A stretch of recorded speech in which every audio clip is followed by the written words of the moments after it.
계속해서 심장의 외인성 조절과 그리고 혈압 및 고혈압, 마지막으로 특수 영역 순환까지 오늘 공부를 하겠습니다. 우리가 일반적으로 순환기계를 조절할 때, 즉 순환기계를 조절한다는 얘기는 혈압이나 아니면 혈류량을 조절할 때 크게 인트린식 메커니즘과 익스트린식 메커니즘이 있습니다. 인트린식 메커니즘이라는 것은 그 혈관이나 그 조직 내에서 어떤 로컬 메디에이터에 의해서 이제 분비되어져서 아니면 국소적인 어떤 대사적인 필요에 의해서 국소적으로 어떤 그런 메디에이터 조절 물질이 분비되어져서 그 조직을 분비하는, 그래서 일반적으로 이런 것들은 크리티컬 오건, 예를 들어서 심장에서의 관상동맥이나 아니면 브레인, 그리고 활발히 운동하고 있는 골격근과 같이 그 로컬 메디에이터가 분비되어서 그 주위에 있는 페로크라인 모드로 작용하는 뭐 이런 히스타민 같은 거, 이러한 것들이 이제 인트린식 메커니즘이라고 이른다면, 그 익스트린식 메커니즘, 그 외인성 어떠한 기전이라는 것은 그 신경 전달 물질, 뭐 신경계나 아니면 호르몬처럼 그 조직 바깥에 아웃사이드에서 유래된 물질이 전달되어져서 어떤 키드니나 아니면 뭐 내장 기관들 아니면 골격근, 쉬고 있는 골격근과 같이 이러한 것들을, 즉 non critical organ이라고 했는데, 이러한 것들을 주로 이제 조절하는 것이 extrinsic. 그래서 그 기전을 우리가 뉴로 휴머럴 메커니즘이라고 얘기를 합니다. 그래서 이러한 것들을 작용을 통해서 이제 크게 심장의 박동수나 아니면 심근의 수축력을 증가시킴으로 인해서 그리고 나중에 궁극적으로는 카디아가 아프를 증가시키고 여러 가지 이러한 것이 어떤 그런 것들을 우리가 외제성 기전이라고 얘기를 합니다. 그에 비해서 이제 내재성이라는 것은 그 장기 어떤 크리티컬 오간, 뭐 코로너리 아트리, 심장의 코로너리 아트리나 아니면 어떤 그 어떤 브레인이나 아니면 운동하는 골격근에서 그 국소적으로 그 부위에서 어떤 대사가 활발해서 대사에서 생긴 어떤 부산물에 의해서 뭐 혈관이 이완된다든지 아니면 그러한 그 국소적으로 히스타민이 분비되어져서 혈관을 확장시켜서 어떤 그 혈액이 혈관 안으로부터 간질로 넘어가는 여러 가지 이러한 작용들, 이러한 것들이 이제 내재성 기전입니다.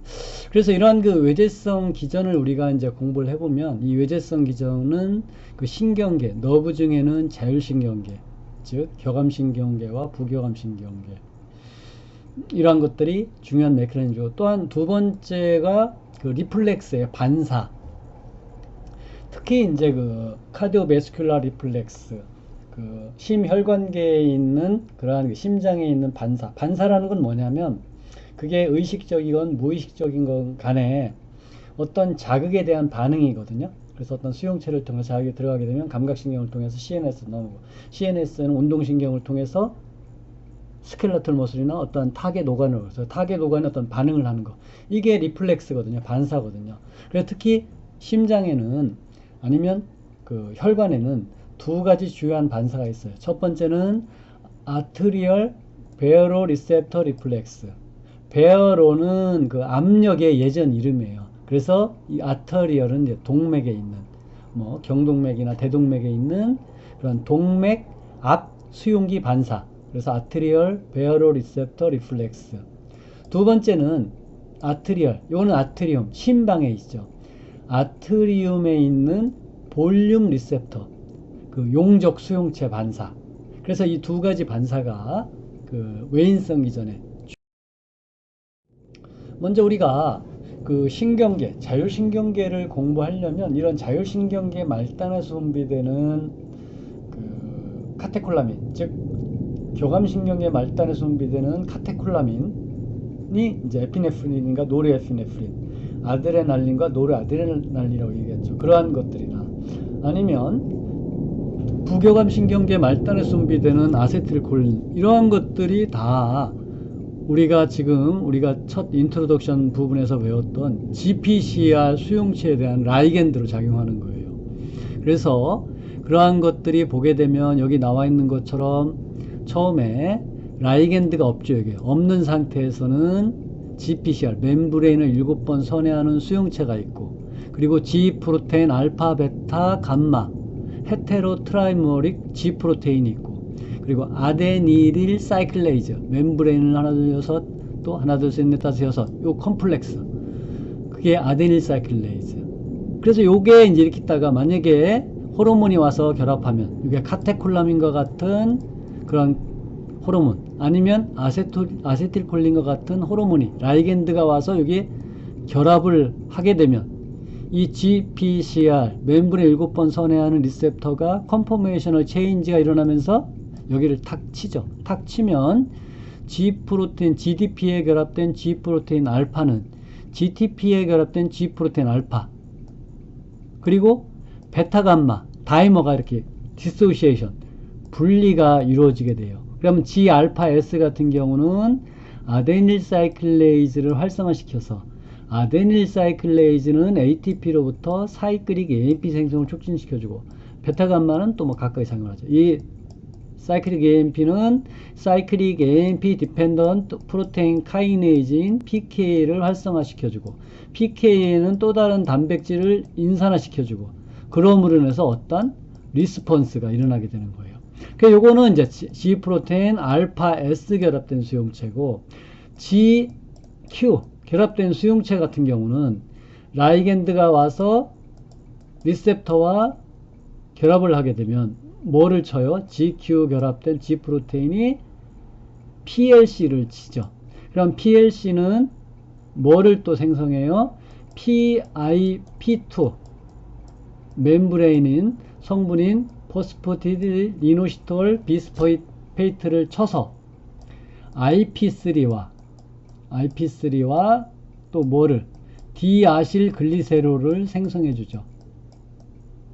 그럼 IP3는 살코플라즈믹 레티큘럼에 저장되어 있는 칼슘을 세포질로 동원시켜주는 칼슘 모빌라이제이션이 일어나게 되죠. 그럼 칼슘 모빌라이제이션이라면 칼슘은 칼모듈린과 결합을 하고, 칼슘 칼모듈린은 어떤 작용을 해요? 미오신 라이트 체인 카이네이즈가 미오신에 인산화시켜주는 것을 촉진시켜주죠. 그래서 액틴이 와서 결합하게 되고, 액틴과 마이오신, 미오신의 결합에 의해서 베이소 컨스트릭션이 일어나게 되는 거예요. 그래서 이쪽은 베이소 컨스트릭션 기전, 요 사이클릭 AMP 이쪽은 베이소 딜레이션, 혹은 이쪽은 심장의 수축력의 증가, 아니면 박동수의 증가, 뭐 이런 것들도 뭐 사이클릭 AMP가 영향을 물론 주지만 여러 가지 그런 작용을 이 GPCR을 통해서 그 자율신경계의 뉴로트랜스미터가 작용을 합니다. 자, 이렇게 자율신경계, 오토노믹 너브 시스템, 즉 교감신경계와 부교감신경계의 이중 지배를 받고 있는 자율신경계가 보게 되면 카디오베스큘라 시스템에 이제 영향을 미치게 되죠. 그리고 카테콜라민 같은 경우는 에피네프린과 노르에피네프린이 어디에서 교감신경계 말단에 손비가 되어지고, 아세틸콜린 같은 경우는 부교감신경계 미주신경 말단에 손비가 돼요. 그래서 그렇게 보게 되면 심장에서는 이 심장 보게 되면 자율신경계 그 심퍼테틱 너브 시스템에서는 베타1 아드레날 수용체가 작용을 하죠. 그럼 요거는 대표적인 알파 S 결합된 수용체예요. 베타 아드레날 수용체, 베타1 아드레날 수용체가. 그럼으로 인해서 페이스메이커 레이트, 즉 향도잡이의 전달 속도, 아니면 향도잡이의 발생 빈도를 증가시켜 주죠. 이 베타1에 의해서. 그리고 이 베타1에 의해서, 그리고 베타2 같은 경우는 일반적으로 이제 혈관에 줍어요. 그리고 부교감신경계에서는 그 M1, M2. 그래서 이 부교감신경계 말단에 손비된 아세틸콜린은 아세틸콜린, 콜린성 무스카리닉 아세틸콜린 소용체인데, 무스카린성 아세틸콜린 수용체 같은 경우는 M1부터 M5까지 있어요. 근데 순환기계에서 작용하는 주요한 타입은 M2와 M3예요. 그래서 보게 되면 심장에서는 M2가 주로 분포하고 있고 M3 같은 경우는 아테리올과 같은 소동맥에 있어요. 마찬가지로 교감신경의 말단을 분비되는 베타 같은 경우는 베타1 같은 경우는 주로 이제 심장에 분포하고 있고 베타2 같은 경우는 주로 혈관에 분포하고 있죠. 그죠? 그래서 심장에서는 이렇게 베타1 아드레너직 수용체를 통해서 교감신경계에서 심장의 어떤 수축력이나 어떤 심박동수를 증가시켜주고, 그리고 부교감신경계, 미주신경계에 의해서는 베타1과 정반대되는, 즉 심장의 박동수도 감소시켜주고 심장의 수축력도 감소시켜요. 그런 것이 이제 그 혈관에 가서는 교감신경계 말단에서 분비되는 그 카테콜라민 같은 경우는 여기 나와 있는 것처럼 주로 알파1, 알파2. 그래서 알파1, 알파2는 G 알파 I와 GQ 타입이에요. 그래서 이러한 것들은 G 알파 I는 사이클릭 AMP 양을 감소시켜주죠. 그죠? 감소시켜줌으로 인해서. 그래서 혈관을 수축시키고, 또한 GQ는 칼슘을 매개로 해서 혈관을 수축시켜주는 거예요. 혈관 수축시켜.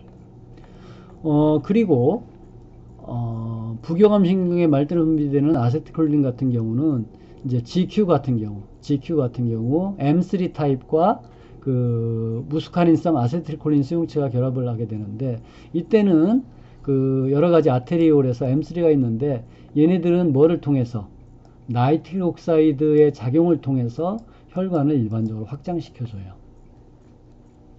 그래서 이렇게 자율신경계에 의해서 심장과 우리 혈관을, 소동맥에 있는 혈관, 여러 가지 혈관의 수축과 이완을 하게 됩니다. 카디오베스쿨라 시스템 중에 그 외제성 어떤 그런 그 메커니즘 중에 중요한 것이 카디오베스쿨라 리플렉스 반사라고 얘기를 한다고 했었어요. 그래서 이 반사는 그 심혈관계에 있는 중요한 반사는 그 동맥에 있는 베어로 리셉터 리플렉스와 그리고 심방에 있는 그 아트리얼 그 볼륨 리셉터를 했는데, 먼저 우리가 동맥에 있는 베어로 리셉터를 우리가 공부를 해보면 이 베어로 리셉터, 이 베어로는 그 프레셔, 압력을 얘기하는 거예요. 그래서 이 베어로 리셉터를 우리가 그 압수용기라고 우리가 얘기를 합니다. 그래서 압수용기, 그 베어로 리셉터가 존재하는 부위는 그 혈관 중에 두 부위가 존재하고 있는데, 첫 번째는 그 좌심실에서 대동맥이 나와서 이렇게 아치를 이루는 부위가 있어요. 그래서 이게 이제 아치가 이루어서 밑에 쪽으로 복대동맥 쪽으로 가고, 요거는 이제 그 상경동맥, 그 총경동맥 되고 나중에 내경과 외경동맥을 갈라지는데, 요 에올틱 아치, 그 대동맥 궁 부위에 그 베어로 리셉터가 첫 번째가 있어요. 첫 번째. 그리고 두 번째는 요게 이제 위에 브레인으로 가는 그 블러드가, 이게 이제 우리가 그 총경동맥이라고 하죠. 그래서 그 커먼 캐로티드 아터리죠. 그래서 좌측과 우측에 하나씩 있는데, 그게 위로 쭉 올라가다가 요 목 부위, 일단 후두에 있는 부위, 요 위쪽으로 가가지고 바깥쪽으로 가는 것을 우리가 그 익스터널 캐로티드 아터리, 그 외경동맥, 그리고 안쪽으로 가는 것을 우리가 인터널 캐로티드 아터리라고 해요. 근데 요 인터널 캐로티드 아터리와 익스터널이 분지되는 그 부위, 요 부위에 두 번째 캐로티드 사이너스, 경동맥 동부위에, 요 부위에 그 베어로 리셉터가 있어요. 그래서 보게 되면 심장에서 혈액이 나가는 거와 또 이 브레인이 어떠한 그 혈류량에 중요한 역할을 하기 때문에, 브레인이 중요한 그러한 부위이기 때문에 브레인으로 가는 어떠한 혈액량, 그런 혈압, 이런 것을 이제 감지할 수 있는 압수용기 반사가 있죠. 그래서 우리가 프레셔 센서, 즉 압력, 프레셔를 감지해주는 그러니까 여기서 라이겐드가 어떤 프레셔라고 얘기를 할 수 있죠. 그렇지만 사실은 여기 부위에서 압력이라는 것이 뭐냐면, 이 혈류량이 증가함으로 인해서 이게 늘어나는, 스트레치 되는 거죠. 신장이 되는 거죠. 키가 아니라 이렇게 늘어나는 스트레치, 신장. 그래서 실질적으로는 무엇에 예민한 수용체냐면 그 스트레치, 늘어나는 신장에 예민한 그 센시티브한 그러한 그 신경 수용체예요. 그래서 그 부위가 이렇게 따랐죠. 그래서 이 수용체 같은 경우는 혈류량, 혈액량, 즉 혈압에 어떠한 그 상관관계가 있어요. 그래서 여기 나와 있는 것처럼 만약에 정상 혈압이 100이라면 100이었을 때 그 베어로 리셉터의 액션 포텐셜의 발생 빈도, 프리퀀시가 여기 나와 있지만 한 우리가 5이라고 생각을 해요. 한 7조, 5이라고 얘기하죠. 그래서 이게 만약에 압력이, 혈류량이 일정하다면 100인데 이게 만약에 75, 50 혈류량이 감소하면 당연히 아트리얼 프레셔, 혈압도 감소하게 되겠죠. 그러면 5, 4, 3, 2 감소해요. 그런데 혈류량이 많아서 이게 스트레치가 되어서 혈압이 증가하게 되면 10, 15, 20 이렇게 계속 증가하는 것을 알 수 있죠. 그래서 요 블러드 프레셔, 요 대동맥군과 경동맥 동에 있는 베어로 리셉터가 혈압, 즉 혈류량에 의해서 그 액티비티가, 활성이 증가하고 감소해요. 그래서 이 정보를 감각신경인 이 에올틱 아치에 있는 것은 제10 뇌신경인 미주신경을 통해서, 그리고 경동맥동에 있는 베어로 리셉터는 제9 뇌신경인 선인신경을 통해서 CNS로 넘어가요. CNS. 그러면 CNS에 어느 부위로 가냐면 메둘라가 뭐예요? 연수죠. 연수에 혈관 조절 중추가 있어요. 혈압 조절 중추가. 그래서 혈압 조절 중추에 이 시그널이 가서 이 혈압 조절 중추에 통해서 다시 교감신경계의 활성을 유발시키고 부교감신경계는 낮추는 거예요. 이런 시그널을 받고. 그러면은 교감신경계는 아까 나왔던 카테콜라민, 이전 슬라이드에 나왔던 카테콜라민에 의해서 아테리올은 베이서 컨스트릭션을 시키고 심근, 그리고 어떤 특수 자극 전도계, 동반결절에서 페이스메이커 셀의 액션 포텐셜의 발생 빈도를 증가시키고 그로 인해서 심박동수를 증가시키고 심근의 수축력을 증가시킴으로 인해서 카디아크 아웃풋이 증가하죠. 그리고 베이서 컨스트릭션을 통해서 TPR이 증가하죠. 그러면 우리가 블러드 프레셔는 우리가 골든 룰 있잖아요. 블러드 프레셔는 뭐에 비례해요? 카디아크 아웃풋과 TPR의 함수관계 있잖아요. 그래서 이거 둘 다 증가하게 되면 당연히 블러드 프레셔는 증가하게 되겠죠. 그러면 네거티브 피드백 기전에 의해서 됐다, 그만 CNS를 자극하라 해가지고 시그널이 블로킹 해주겠죠. 그래서 이런 베어로 리셉터의 작용을 통해서 혈류량이 감소해서 혈압이 감소하게 되면 이러한 자율신경계 중에 교감신경계를 활성을 시켜서 혈압을 올려주고, 또 만약에 혈압이 올라갔으면 이러한 작용을 통해서 혈압을 낮춰주고, 이러한 그 외인성, 즉 신경계에 의한 뉴로트랜스미터를 통해서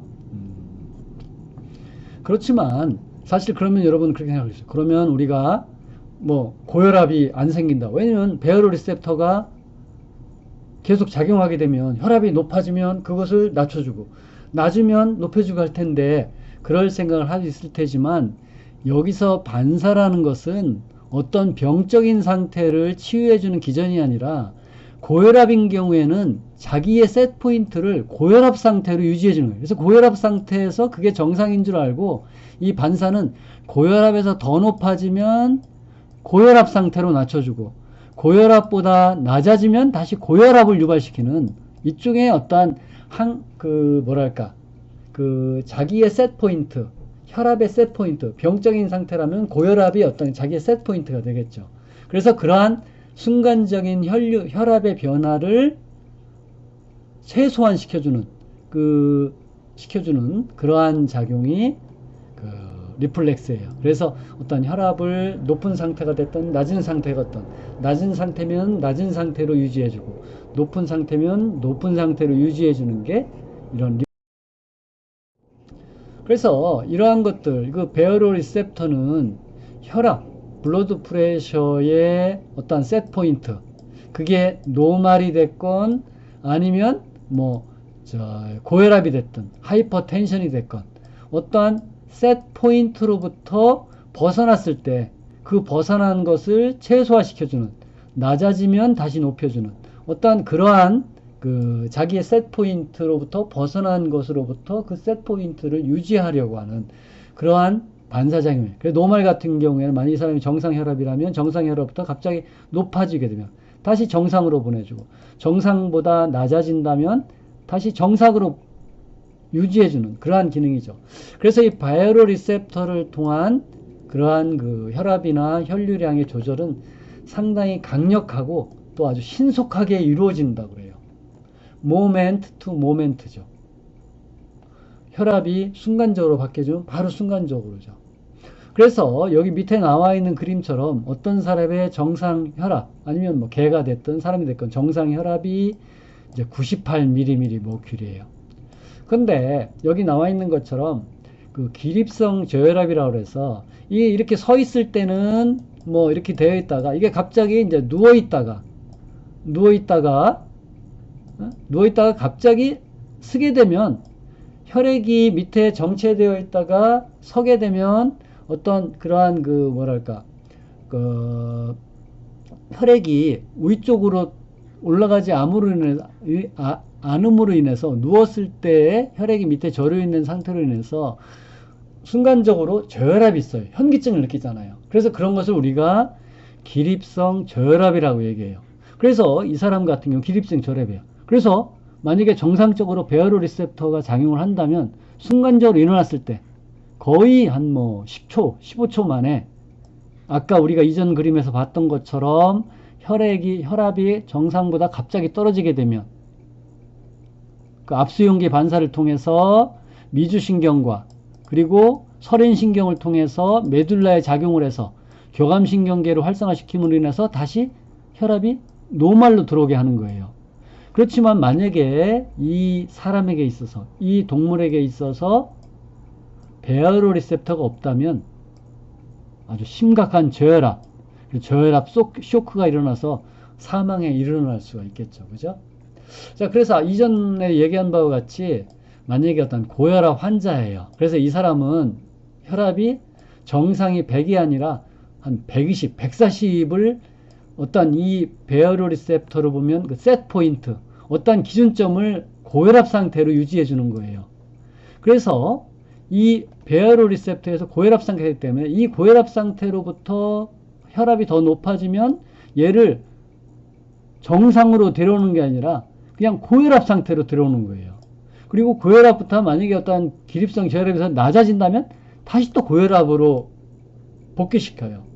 그래서 얘는 셋 포인트가 하이퍼텐션을 어떤 자기의 셋 포인트를 알기 때문에 다시 어떤 그 블러드 프레셔를 그 고혈압으로 유지시켜 주는 거기 때문에, 그래서 이런 어떤 뭐 장기간의 어떤 혈압의 변화, 어떤 순간적인 변화가 아니라 장기간의 어떤 고혈압과 같이 어떤 그러한 질환에 있어서는 이러한 베어로 리셉터가 어떤 치료 수단이 될 수 있는 건 아니에요. 두 번째, 그 순환기에 있는 반사로서 심방에 있는 용적 수용체 반사에 관해서 공부해 보겠습니다. 그래서 그 심방에 있는 용적 수용체 같은 경우는 여기 있는 것처럼 그 우심방, 우쪽에 있는 심방과 좌쪽에 있는 심방에 이렇게 걸쳐 있어요. 그래서 아트리얼 볼륨 리셉터 리플렉스, 이거는 그 감각신경인데 주로 좌심방과 우심방벽에 위치하고 있고, 얘는 이제 그 심방의 혈액량에 반응하는 거예요. 그래서 우리가 이제 혈액량에 의해서 압력이 이제 증가하게 되면 그게 이제 스트레치 늘어나잖아요. 그러니까 뭐 용적 수용체라지만 실제로 얘도 보면은 스트레치 리셉터예요. 그래서 이 볼륨 리셉터가 이제 작용을 하게 되는데, 마찬가지로 볼륨 리셉터가 작용을 한 볼륨이 감소하게 되면 볼륨 리셉터의 액티비티가 감소하고, 이 감소된 그 시그널을 미주신경을 통해서 마찬가지로 어디로, 그 메둘라 연수에 있는 그 혈관 조절 중추에 가서 시그널을 보내주게 되죠. 그래서 심방과 심실의 혈액량이 감소하게 되니까 이 연수에 있는 혈관 조절 중추에 작용을 해서 교감신경계를 활성시키고 부교감신경계를 억제시키는 거예요. 그래서 그것이 이제 배열 리셉터와 마찬가지로 이제 그런 작용을 똑같은 작용을 하죠. 그래서 교감신경계에서 신장에서 레닌의 생성을 촉진시켜주고 이 레닌의 생성이 증가되게 되면 소디움의 재흡수를 촉진시켜줘. 그러니까 소디움의 분비가 이제 감소돼요. 그리고 시상하부에서는 뭐를 통해서 시상하부에서는 항이뉴론의 방출을 증가시키고 그렇게 하면 항이뉴론에서 요의 어떤 그러한 세뇨관을 통해서 요관을 통해 분비되는 것을 억제시켜주죠. 그리고 하이포살라무스 시상하부에 작용해서 시상하부에 있는 갈증 조절 중추에 갈증을 유발시키게 되면 수분을 흡수가 증가시켜줘. 그렇게 되면 이러한 것들이 혈류량이 증가되게 되면 블러드 볼륨이 다시 정상으로 오게 되죠. 어떤 그런 네거티브 피드백 기전에서. 그래서 그런데 이러한 혈액량은 결국은 뭐예요? 아까 이전에 봤던 앞수용기 반사도 똑같은 반응을 하잖아요. 왜냐면 앞수용기 반사도 여기 심방의 혈액량이 감소되면 당연히 심실에서 대동맥을 통해서 요 베어로 리셉터 요 수용체도 활성이 동일하게 감소되겠죠. 그럼 걔네들도 마찬가지로 미주신경과 설행신경을 통해서 어떤 고유한 그런 기능을 하잖아요. 그래서 늘 앞수용기 반사와 용적 수용기 반사는 상호 어떤 시너지즘 이펙트가 있다고 그래요. 그래서 혈액의 볼륨이 감소함으로 인해서 어떤 동맥의 혈액의 압력도 같이 감소하기 때문에 어떤 시너지즘, 어떤 상승작용, 상가작용을 통해서 혈류량을 다시 노멀 레인지로 아니면 하이퍼텐션이면 하이퍼텐션 레인지로 아니면 저혈압이면 저혈압 레인지로 복귀시켜주는 그러한 주요한 작용을 합니다. 다음은 우리가 혈압에 관해서 우리가 공부를 해보겠습니다. 이 혈압은 우리가 블러드 프레셔, 사실 순환기에 있어서 가장 중요한 것은 질환을 얘기할 때 아마 고혈압일 거예요.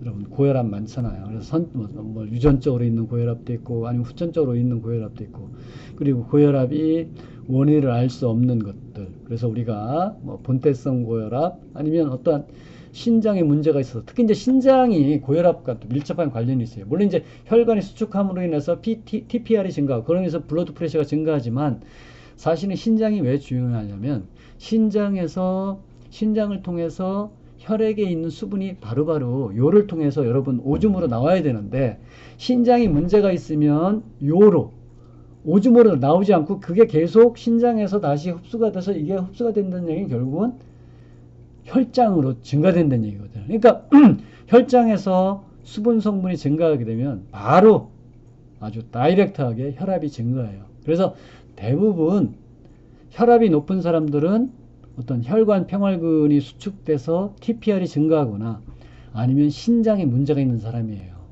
그래서 보게 되면 신장, 심장, 간장 얘네들은 서로 안 좋으면 아주 같이 심장이 안 좋은 사람은 신장도 안 좋고 간장도 안 좋을 정도로 어떤 상호 밀접한 관련이 있어요.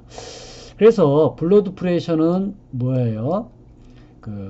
카디악 아웃풋과 그리고 뭐와의 함수 관계에 있어요? TPR과 함수 관계에 있어요. TPR. 그래서 블러드 프레셔는 주로 여기 보게 되면 5가지가 주요한 팩터죠. 심장의 펌핑 작용. 그리고 심장의 펌핑 작용은 뭐와 관련이 있어요? 왜냐면 스트로크 볼륨이니까 스트로크 볼륨 곱하기 하트 레이트. 이게 뭐예요? 하트 레이트. 요게 카디악 아웃풋이잖아요. 그러니까 펌프를 많이 하게 되면 스트로크 볼륨이 증가하고 카디악 아웃풋이 증가하는 거예요. 두 번째는 TPR. TPR 토탈 페루레스. 바로 TPR이죠. 요건 아테리올, 베이서 컨스트릭션. 그게 중요한 거예요. 그리고 혈액의 점도.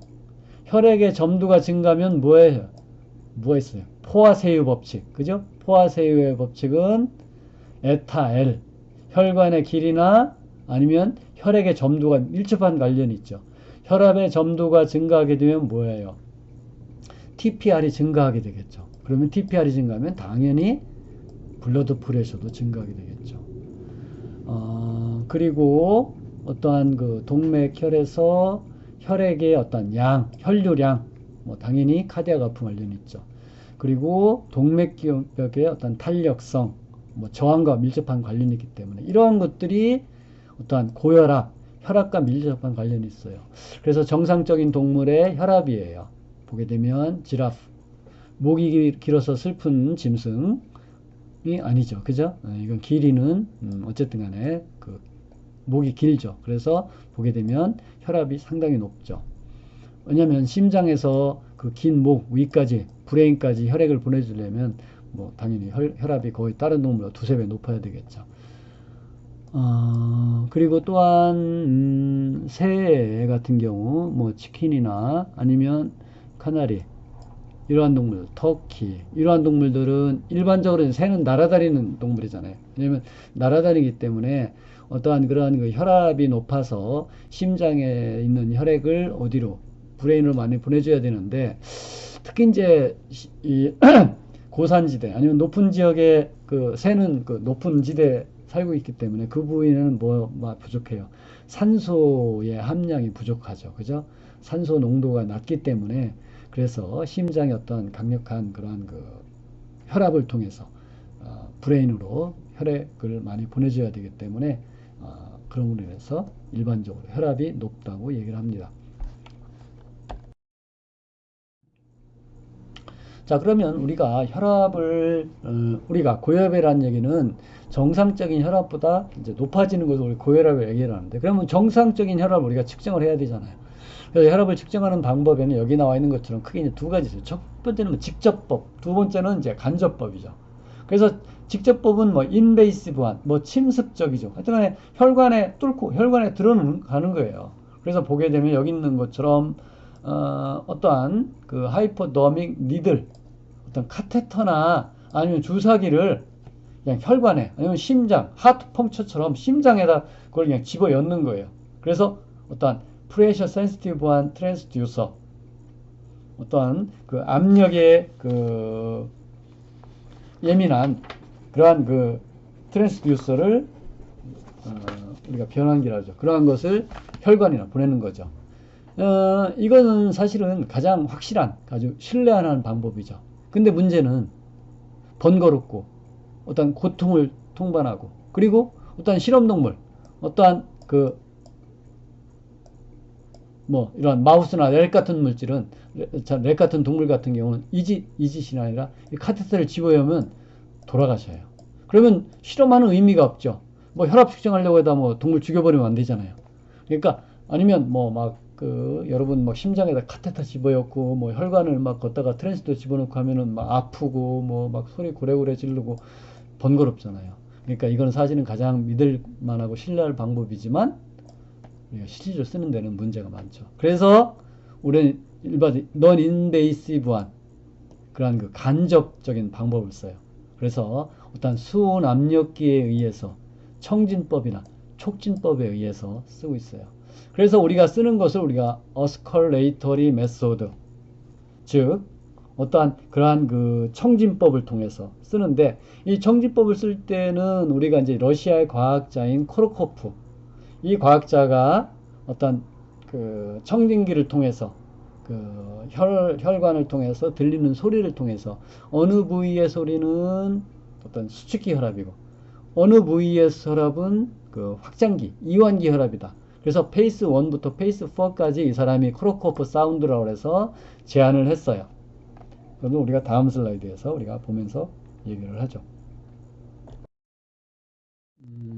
그 크로코프 사운드를 통해서 우리가 그 청진법을 통해서 이제 혈압을 측정할 수가 있는데 좌측에 있는 그림처럼 그 수은계가 있는 그러한 그 혈압계를 그 커프, 요 커프를 상완동맥 위쪽에 이제 그 커프를 이렇게 싸매죠. 싸매고 이쪽에 그 밑에 쪽에 그 상완동맥이 내려가는 그 밑에 쪽에다가 이제 청진기를 대고 이제 그 소리를 듣는 거예요. 그렇게 되면 이것을 계속 이렇게 그 압력을 놓게 되면 이게 계속 불어나게 되죠. 그래서 요 힘, 요 커프 안의 압력이 요거 상완동맥에 지나가는 그 혈관을 지나가는 혈액을 그 조임으로 인해서 혈액이 이제 그 이쪽으로 밑으로 이제 못 내려가게 되죠.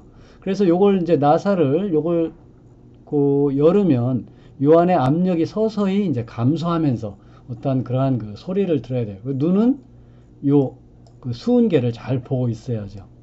그래서 이분은 크로코프 사운드라고 그래서 이제 5개의 어떤 그 음상 페이스 1부터 페이스 5까지 했는데, 그리고 요게 이제 그 혈압이에요. 그래서 이완기, 확장기 혈압, 이완기 혈압, 수축기 혈압, 수축기 혈압과 이런 거 이완기 혈압, 확장기 혈압.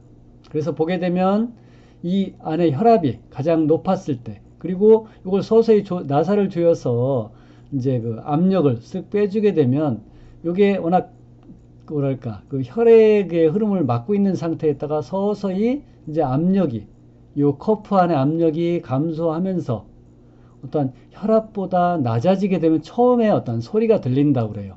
어떤 소프트 태핑, 뭐 처음 듣는 어떤 똑똑 두드리는 그러한 소리죠. 그래서 그때 이제 들리는 그 소리가 그때가 수축기 혈압이 되는 거예요. 첫 번째 들리는 때. 그래서 눈은 잘 봐야죠.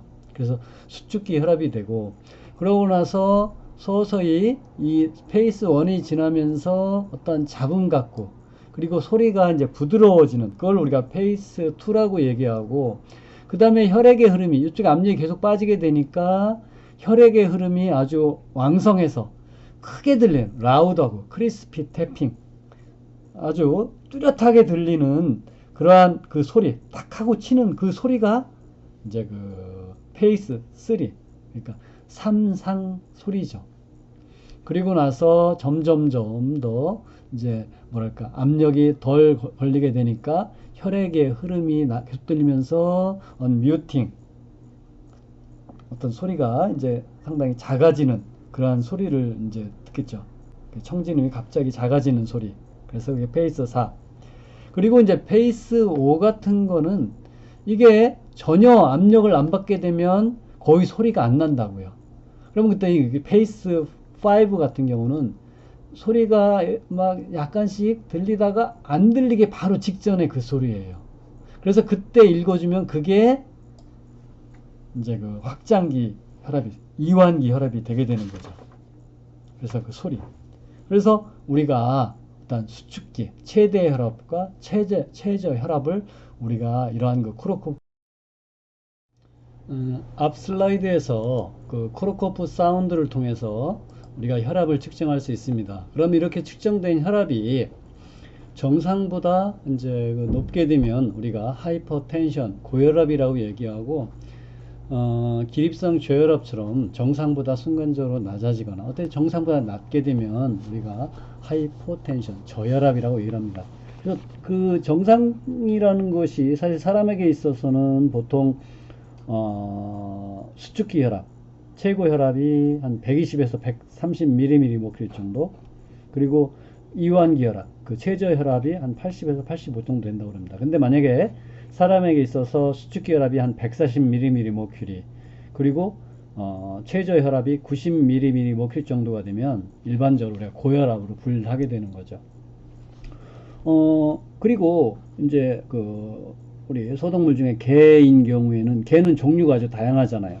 뭐 하여튼간에 상당히 많은데, 그래서 보통 한 120에서 140mmHg 정도 되고, 최고 혈압이, 최저 혈압은 한 65, 60에서 한 80mmHg라고 합니다. 그래서 개인 경우에 한 정상보다 한 20mmHg, 혹은 뭐 그런 경우, 그래서 개에서나 아니면 고양이 같은 경우 최고 혈압이 한 160mmHg, 그리고 최저 혈압이 100mmHg 이상이 되면 우리가 하이퍼텐션이라고 얘기합니다. 그래서 이런 그 순환기 생리학자들은 고혈압을 크게 그 두 가지로 분류를 했습니다. 그래서 첫 번째는 프라이머리 혹은 이센셜 하이퍼텐션이라고 얘기하죠. 그래서 우리말로는 본태성 고혈압이라고 얘기를 합니다. 그리고 두 번째는 그 세컨더리 하이퍼텐션. 그래서 속발성 고혈압이라고 우리가 얘기를 하죠. 이러한 그 고혈압은 보통 특히 그 대부분 그 이센셜, 그래서 이센셜 고혈압은 어떠한 그 원인을 알 수 없는 어떠한 그 병인 원인을 모르는 거예요. 그에 비해서 세컨더리는 그러니까 그 세컨더리하게 어떠한 질환이 있고 그로움으로 인해서 나타나는 고혈압이죠. 근데 사람 그 보통 이제 미국 사람 같은 경우 한 80에서 85% 거의 한 4분, 한 5분의 4 정도 이상, 4분의 3 이상이 그 본태성 고혈압이라고 해요. 그러니까 원인을 알지 못하는 거예요. 그리고 일부만 그 세컨더리하게. 그래서 특히 이제 개에서는 대표적인 것이 그 레날 디지즈, 신장 질환이나 혹은 그 대동맥의 어떤 폐쇄, 코액테이션, 그렇죠? 그 대동맥의 협착, 협착 거의 폐쇄될 때 협착되는 거. 그래서 이러한 고혈압으로 인해서 개는 이제 블라인드니스, 거의 그 시력을 상실하게 되는 거죠. 그래서 이렇게 그 본태성 고혈압과 그리고 속발성 고혈압이 있는데, 이러한 그 고혈압, 혈압이라는 것은 우리가 계속 하는 얘기지만 블러드 프레셔는 뭐에 상관관계 있어요? 카디악 아웃풋과 그리고 TPR에 의해서 TPR 요 값에 의해서만 블러드 프레셔가 이제 조절을 받죠. 그래서 여기 밑에 나와 있는 것처럼 그 카디악 아웃풋을 증가시키는 요인, TPR을 증가시키는 요인, 그 두 개에 의해서 하이퍼텐션이 일어나는 거죠. 그래서 첫 번째는 카디악 아웃풋이 증가하는 경우, 또 블러드 프레셔가 증가하겠죠. 그래서 어떤 심박동수나 아니면은 심근의 수축력, 뭐 자율신경계, 특히 교감신경계가 활성이 되어서 카디악 아웃풋이 증가하는 경우에, 그리고 두 번째는 그 신장에 어떤 문제점이 있는 경우에요. 그래서 그러한 그 고혈압을 우리가 레날 하이퍼텐션, 그 신장성 고혈압이라고 얘기를 하죠. 그리고 어떤 신동맥에서의 어떠한 그 신동맥 혈의 감소. 그래서 왜냐하면 이 신장에서 특히 이제 사구체에서 혈액이 나와서 여기가 이제 제이지셀이 있는 거고, 요게 이제 그 사구체 말피기 소체인데, 혈액을 통해서 혈장 성분이 여기서 필트레이션을 통해서 여기서 나중에 컬렉팅 튜블, 그래서 요관을 통해서 유리아 요로 밖으로 배출이 되는 거예요. 요 오줌으로. 그런데 만약에 신동맥이 감소하게 되면 여기서 필트레이션, 그 사구체 여과에 의해서 이쪽으로 나오는 게 없어지게 되니까 계속 혈류량이 증가한단 말이에요. 그리고 또한 여기 나와 있는 것처럼 그 신장의 어떤 문제, 그래서 우리가 이제 골드 블렛 키드니라고 하는데, 이제 키드니의 어떠한 양을 여기 있는 것처럼 제거한다든지, 아니면은 키드니로 가는 어떤 그 신동맥, 여기 요 말고 이제 우리가 키드니가 이렇게 있고 좌우에 있는데, 키드니로 가는 요 스파이널 코드에서 키드니로 가는 동맥을 묶게 되면 혈액이 이쪽으로 신장에서 요로 배출돼야 되니 그게 안 되니까 혈액이 계속 혈류량이 증가하면서 고혈압 모델 동물을 만들 수가 있어요. 그래서 그러한 것을 우리가 블렛 키드니라고 얘기를 합니다. 그래서 우리가 실험적으로 만들 수가 있어요. 그래서 어쨌든 간에 어떤 신장의 질환이나 아니면은 신동맥이 감소하는 경우, 아니면 이러한 감소에 의해서, 그럼으로 인해서 사구체 여과를 감소하고 그럼으로 인해서 고혈압이 있을 수가 있어요. 그리고 어떠한 그 신경계의 어떠한 기원이 된 뉴로제닉 하이퍼텐션, 대표적인 것이 교감신경계가의 어떤 지속적인 활성에 의해서 이렇게 그 고혈압이 있을 수가 있어요. 그리고 솔트 로딩, 그러니까 염을 너무 많이 섭취하는 거예요. 아니면 신장의 어떤 레날 매스의 감소. 그래서 여기 나와 있는 것처럼 솔트를 한 2% 되는 솔트, NaCl, 그죠? 여러분 소금이죠, 소금. 여러분 국 같은 거 짜게 먹으면 아주 즉효죠. 그냥 고혈압이 바로 나올 수가 있어요. 그리고 레날 매스, 이 키드니의 한 6분의 1만 해서 잘라버려도 6분의 1, 레날 매스가 6분의 1만 감소되어도 바로 고혈압이 될 수가 있어요. 그리고 어떤 병적인 원인에 의해서 안지오텐신 2의 생성이 증가하는 경우, 레닌 안지오텐신 시스템, 그죠? 그러한 경우에. 그리고 여기는 어떤 유전적인 원인에 의해서 생기는 스폰테니어슬리 하이퍼텐시브 렛이라는 그런 그 SHR 렛이라는 게 있어요.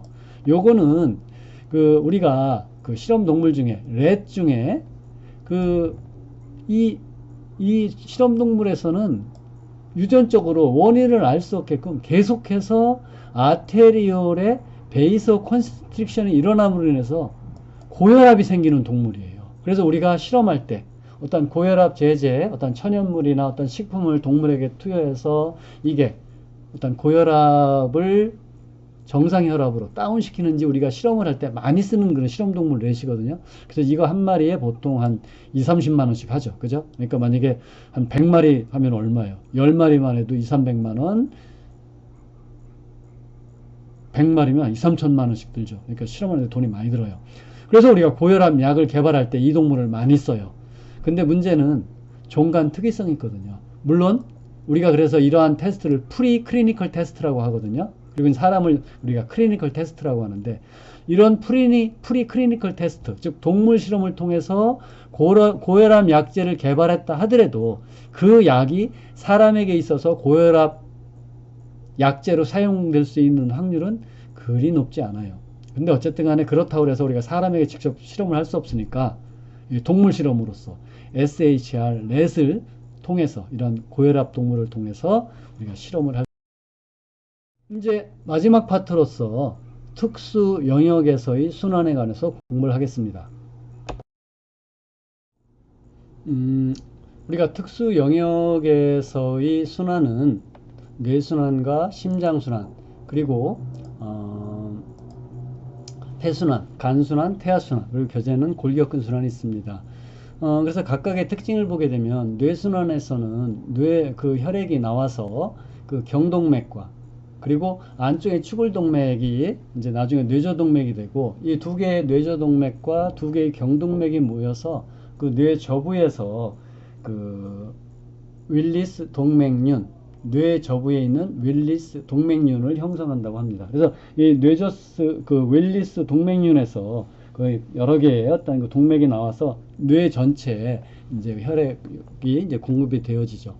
근데 이 뇌는, 브레인 같은 경우는 사실 어떤 혈액의 공급이 4, 5초만 중지돼도 의식을 상실하게 되고, 그리고 4, 5분 정도 혈액의 어떤 특정 부위에 혈액 공급이 안 되게 되면 회복 불능할 정도로, 회복이 거의 불가능할 정도로 아주 치명적이라고 합니다. 그래서 이러한 특수하게 발달된 그러한 그 순환기계로 인해서 뇌에는 보통 정상 혈압 범위가, 만약 혈압 범위 60에서 160mm 머큐리라는 어떤 넓은 윈도우 상에서도 혈류량을 일정하게 유지해 줄 수 있다고 그래요.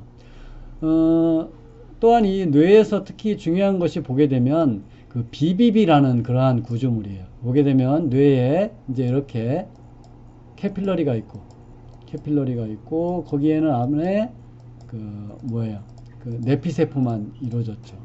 그런데 일반적인 조직에서는 캐필러리만 있는데 뇌에서는 뭐가 있냐면 이렇게 어떤 에스트로사이트의 프로세스가 끝에가 이렇게 이제 뭉쳐져 있는 그런 형태로서 뭐를 싸고 있냐면 혈관을, 캐필러리를 싸고 있어요. 이렇게. 그래서 요걸 우리가 엔드피트, 지단이라고 얘기합니다. 요건 이제 에스트로사이트, 별 악요세포라는 거예요. 그렇기 때문에 보게 되면 요 안에서 어떠한 독성 물질이 브레인으로 들어오는 것을 막아주는 그런 기능을 하고 있어요. 그래서 우리가 베어리어 하면 이게 이 혈관에 어떤 종적으로 있다고 생각하지만 그게 아니라 행적으로 있는 것이 BBB예요. 혈액내 관문이죠.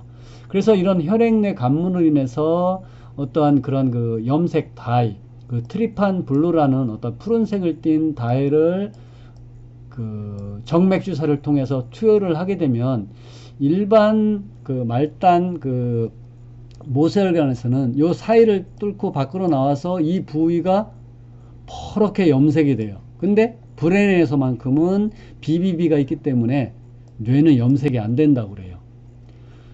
그리고 또한 특징적인 것이 뇌는 뇌척수액이라는 구조물이 있어서 뇌와 척수를 보호해주는 역할을 하고 있어요. 그래서 제가 이제 나중에 브레인에서 자세히 설명을 하겠지만 이 뇌척수액은 우리가 이제 어떤 두부를 생각하면 돼요. 그래서 보통 여러분 편의점에 가면 어떤 풀무원 같은 그러한 제품이 나오죠. 그러면 요 안에 플라스틱 용기에 뭐가 있어요? 여기에 물이 있죠. 그리고 요게 이제 그 두부예요, 두부. 그러면 두부가 요 안에 있게 되면 이게 뭐 깨질 염려가 없죠. 그래서 마찬가지로 브레인의 그 안쪽에 BBB가 있고 그 BBB 바깥에 BB가 아니라 브레인 있고 브레인 바깥에 세 개의 막으로 되어져 있죠. 그 세 개의 막 중에 중간에 이제 거미막이라고 있는데 거미막 거미막 및 공간에 뇌 척수액이 있어요. 그럼으로 인해서 뇌를 보여주는 거죠. 그리고 밖에는 뭐가 있어요? 스컬, 두개골이 있죠. 그래서 뇌와 척수를 보호해주는 그런 특징을 가지고 있어요. 그 다음에 이제 심장순환. 심장 같은 경우에는 심장이 이렇게 있는데 이 좌심방, 우심방이 있죠. 그런데 이 안에는 가장 그 엔도카디움, 심내막이 있어서 심장 안에 있는 혈액이 심장이 이용하는 것은 아니죠. 다시 이 바깥으로 나와서 관상동맥을 통해서 어떤 심장 조직에 가스나 아니면 영양분을 공급해줘요. 그래서 이 관상동맥이 대동맥이 나오면서 첫 번째 나오는 그러한 그 동맥이죠. 그래서 우관상동맥, 좌관상동맥 이렇게 나오죠. 근데 좌심실이 거의 심장의 4분의 3을 차지할 정도로 크기 때문에 이 좌관상동맥이 약 85% 정도, 그리고 혈액의 전체액의 15%를 해요. 그래서 이렇게 오는데 이 좌관상동맥, 우관상동맥을 통해서 나중에 그 관상정맥을 통해서 다시 우심방으로 들어가게 되는데 심실이 수축하게 되면 심장근의 장력이 증가해서 혈류량이 감소하고 심실의 이완기에서 그 장력이 감소하면 혈류량이 증가한다고 그래요. 그리고 또한 특징적인 것이 이 관상동맥 같은 경우는 안에 상당히 내경이 좁다고 그래요. 그리고 또한 관상동맥 같은 경우에는 혈관이 일반 혈관에서는 이게 뭐랄까 우회 혈관도 있음으로 인해서 어느 한 특정 부위가 막혀도 우회해서 영양분을 공급해 주게 되는데 이 관상동맥 같은 경우는 상대적으로 그 우회 혈관도 부족하고 또 안에 내경이 좁기 때문에 만약에 어떠한 뭐 물질에 의해서 안에 이물질에 의해서 막히게 되면 이 혈액 공급이 안 됨으로 인해서 심근경색이 일어날 수 있죠. 그래서 심근경색이 일어나게 되면 상당히 통증이 있으면서 만약에 뭐 바로 어떠한 그 혈전 용해제를 투여하지 않으면 사망에 이를 수 있을 정도로 치명적이죠. 그래서 이렇게 심장순환 같은 경우는 이렇게 중요한데 또한 그 미주신경, 그 부교감신경 말단에서 아세틸콜린이 분비되면 관상동맥을 확장시키고 또한 이러한 그 심장순환은 어떤 크리티컬 오간이기 때문에 그 인트린식 메커니즘, 어떠한 그 내재성 어떤 기전에 의해서 혈류 공급이 되죠. 그래서 심장근에서 만약에 어떤 대사적인 필요로 의해서 이 관상동맥을 확장시키게 되면 혈류량이 증가함으로 인해서 심장근에서 더 많은 그러한 그 혈액 공급이 이루어지게 되고 그러한 필요가 없으면 혈액 공급이 감소가 되고 어떠한 그러한 크리티컬 오간이기 때문에 인트린식 메커니즘에 의해서 혈류량이 조절되는 대표적인 크리티컬 오간이라고 우리가 공부를 했었습니다. 다음은 이제 폐순환. 폐순환 같은 경우는 우심실에서 폐동맥이 나오고 폐동맥이 이제 나중에 폐모세혈관 그리고 나서 폐정맥, 이제 좌심박을 통해서 이제 혈액이 가게 되죠. 그런데 폐동맥 같은 경우는 이름은 동맥이지만 정맥혈이죠. 그리고 나서 폐모세혈관에서 가스교환이 이루어져서 산소가 풍부한 혈액이 되어서 동맥혈이 되고 폐정맥을 통해서 동맥혈이 좌심방, 그래서 좌심방을 통해서 좌심실, 그리고 나서 대동맥을 통해서 이제 전신 순환이 이루어지게 되죠. 그런데 우리가 지난 시간에 무슨 얘기를 했었냐면 우리 사람에게 있어서 모세혈관은 약 400억 개가 되고 400억 개가 됐어요. 그리고 면적은 600제곱미터 정도가 된다고 그랬었잖아요. 그래서 농구장만한 그러한 그 단면적인데, 여기 보게 되면 폐 모세혈관은 60제곱미터예요. 거의 우리 신체의 전체의 모세혈관 단면적이 10분의 1 정도거든요. 그러니까 이런 모든 혈액은 심장을 통해서 어디를 꼭 통과해요? 폐를 통과하잖아요. 그렇기 때문에 이 부위가 중요한 역할을 하기 때문에 이렇게 넓은 그러한 그 모세혈관 단면적을 이루고 있는 거죠. 가스 교환이 이루어지기 때문에. 그리고 또한 약간 특징적인 그러한 서큘레이션이 폐순환, 우리가 체순환 같은 경우 심장 좌심실에 나와서 어디까지 가요? 브레인과 그리고 우리 그 복강 그리고 사지 말단까지 가기 때문에 혈압이 상당히 높았잖아요. 거의 뭐 100mmmercury 이렇게 되는데, 폐순환 같은 경우는 폐까지만 혈액이 가면 되기 때문에 상대적으로 폐동맥압이 낮아요. 13mmmercury. 개인 경우에 거의 대동맥에서는 98mmmercury인데 거의 한 10분의 1 정도 낮죠. 그리고 모세혈관은 65mmmercury, 폐정맥 같은 경우는 5.5mmmercury. 그래서 이렇게 서큘레이션.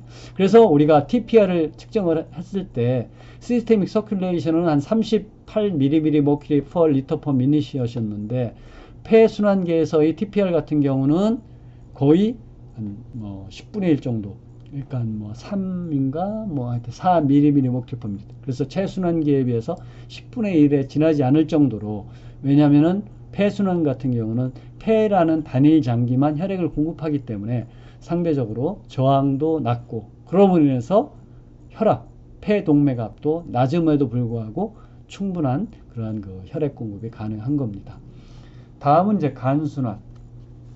간에서의 그러한 그 순환은 그 간 동맥과 그리고 간 문맥을 통해서 간에 혈액의 공급이 이루어집니다.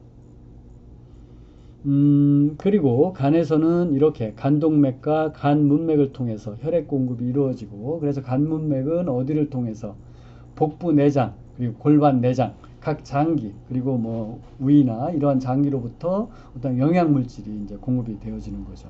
그리고 나서 모세혈관에서 이제 간에서 어떤 가스 교환이나 아니면은 어떤 그러한 그 영양 물질의 공급이 이루어지게 되고, 간정맥을 통해서 다시 이제 그 혈액이 이제 정맥을 통해서 이제 혈액이 이제 심장으로 가게 되죠. 그리고 이러한 그 간 같은 경우에는 간동맥과 간문맥을 통해서 혈액이 공급이 되어지고, 카디악 아웃풋 전체의 약 30에서 40% 상당히 많은 양이죠. 그 중에 이제 간 문맥을 통해서는 3분의 2가 대부분이, 그리고 3분의 1은 그 간 동맥을 통해서 혈액 순환에 거의 한 뭐 4분의 한 거의 한 3, 40% 그러니까 많은 양이 간으로 공급이 되어지고, 그래서 간에서 이러한 것들이 이제 혈액이 이용되어진다고 그래요. 그리고 또한 특징적인 그러한 그 수환이 이제 태아 순환이에요. 그래서 태아 순환 같은 경우는 태아에 이제 산소를 공급해서 어떤 태아의 어떤 발생이나 어떤 영양 공급 아니면 가스 교환이 이루어지기 때문에 약간 독특하죠. 그래서 우리가 흔히 여기 있는 것처럼 정맥관이라는 그러한 부위, 난원궁, 그리고 동맥관, 이러한 부위가 태아 때만 있는 거죠. 그리고 나서 나중에 이제 태어나고 나면 이러한 것들이 다 막히게 되죠. 막히게 되는데, 이게 계속 열려 있는 상태로 되면 어떤 질환이 생길 수 있고, 그럼으로 인해서 심잡음이 생길 수 있단 말이에요.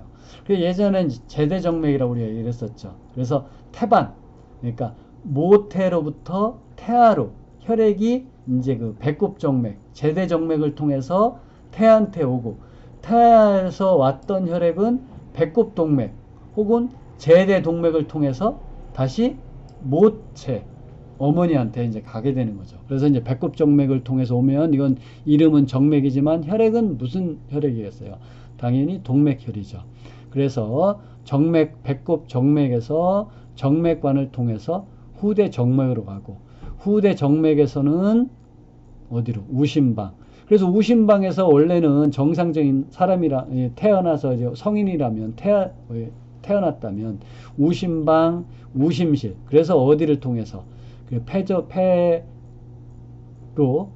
폐동맥, 그래서 거기서 산소 공급을 받아야 되겠지만, 태아에서는 이 태반 안에 있기 때문에 폐가 정상으로 기능을 하기 않기 때문에 그러한 우심실, 뭐 폐동맥 이런 게 필요 없잖아요. 그러니까 나눔공을 통해서 바로 좌심방으로 가는 거예요.